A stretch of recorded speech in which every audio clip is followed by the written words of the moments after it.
Twitter exploded after Meta CEO Mark Zuckerberg claimed in a Thursday podcast appearance the FBI warned Facebook about Russian propaganda before the Hunter Biden laptop story dropped in 2020.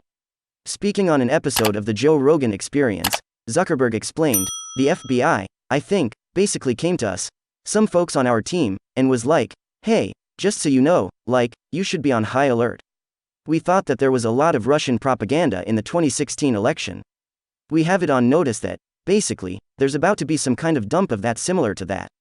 So just be vigilant." Zuckerberg acknowledged that the distribution on Facebook was decreased of the New York Post story about Hunter Biden's laptop, noting, fewer people saw it than would have otherwise.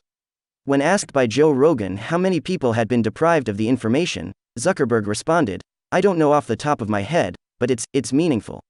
Many commentators saw the incident as a damning example of big government and big tech working in unison.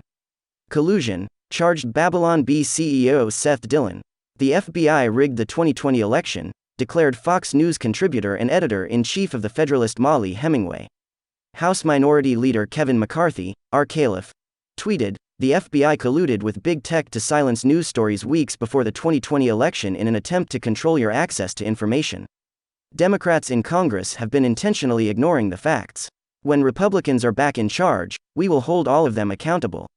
Senator Josh Hawley, R-Mo, blasted the FBI, tweeting, "So the FBI preemptively warned Facebook off Hunter Biden laptop reporting. This same agency effectively laundered Russian disinfo in the 2016 election in the form of Steele dossier. And later lied to a court to get wiretaps. Interesting that Facebook suppressed none of the fake negative stories about Trump as a result of this FBI warning," noted Republican advisor and strategist Matt Wolking. Journalist and commentator Christy Lee lamented that there will likely be no consequences for America's established institutions, asking, "Any bets on if anything will be done now that there's even more evidence the FBI meddled in an election, threatening our democracy?"